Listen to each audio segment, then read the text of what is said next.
एक ऐसी परंपरा जिसके पीछे छिपा है तिनके का रहस्य, आइए आज जानेंगे। आखिर क्यों सीता माता रावण को देखते ही घास का तिनका उठा लेती थी? क्या है इसके पीछे का रहस्य? आप देख रहे हैं सत्य की ज्ञान। अगर अभी तक आपने हमारे चैनल को सब्सक्राइब नहीं किया तो देर किस बात की, चैनल को सब्सक्राइब करें और बेल आइकन जरूर दबाएं ताकि ऐसी ही खास लेटेस्ट अपडेट्स वीडियोस आपको जानने और सुनने को मिलती रहे। रामायण से जुड़े हुए बहुत से किस्से और कहानियां तो आपने सुनी होगी, लेकिन क्या रामायण के इस किस्से के बारे में आप जानते हैं? या फिर माता सीता रावण को देखते ही क्यों घास का तिनका उठा लेती थी? जब लंकापति रावण माता सीता का हरण करके उन्हें लंका ले गया था तो रावण ने माता सीता को अशोक वाटिका में रखा था। सीता माता अशोक वाटिका में एक वट वृक्ष के नीचे बैठकर अपने प्रभु श्री राम का स्मरण कर उनका चिंतन मनन करती रहती थी। कई बार रावण आकर माता सीता को धमकाकर भयभीत करता, यहाँ तक कि रावण ने प्रभु श्री राम का वेश बनाकर माता सीता को भ्रमित करने की भी कोशिश की,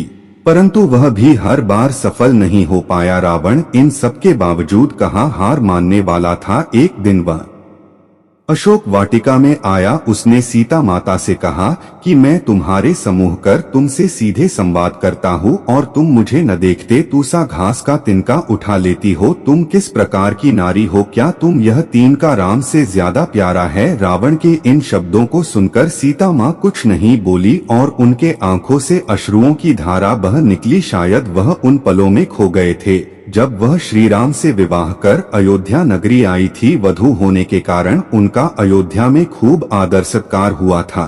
सीता माता का गृह प्रवेश भी बड़े उत्सव के साथ मनाया गया था। इसी वक्त एक ऐसी परंपरा भी निभाई गई जिसमें इस घास के तिनके का रहस्य छुपा हुआ था। जब नई नवेली दुल्हन घर आती है तो उसके हाथ से सब पहले कुछ मीठा पकवान बनाया जाता है ताकि जीवन भर परिवार के सभी सदस्यों के बीच मिठास बनी रहे। इसी परंपरा को निभाते हुए सीता माता ने भी खीर बनाई थी। खीर बनाने के बाद माता सीता ने राजा दशरथ समेत परिवार के सभी सदस्यों को भोजन पर आमंत्रित कर सभी ऋषिमुनियों को खीर परोसने शुरू किया था।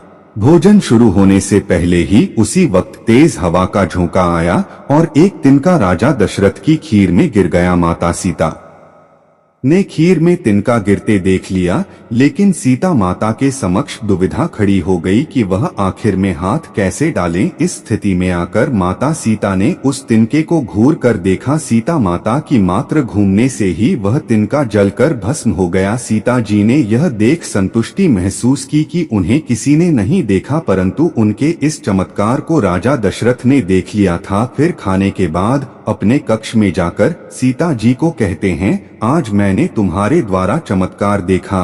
शांत जगत जननी का दूसरा स्वरूप है, परंतु आप इस बात का ध्यान अवश्य रखें जिस नजर से आज आपने उस तिनके को देखा है, भविष्य में अपने शत्रु को कभी भी उस नजर से मत देखना। यही कारण था कि जब माता सीता के समक्ष रावण आता था तो वह राजा दशरथ की बात को लेकर हाथ में उनका सीता माता चाहे तो रावण को पल भर में ही खत्म कर सकती थी, लेकिन राजा दशरथ को दिए वचन के कारण वह हमेशा शांत। अगर आपको हमारी वीडियो अच्छी लगी हो तो लाइक करें और हमारे चैनल को सब्सक्राइब करें।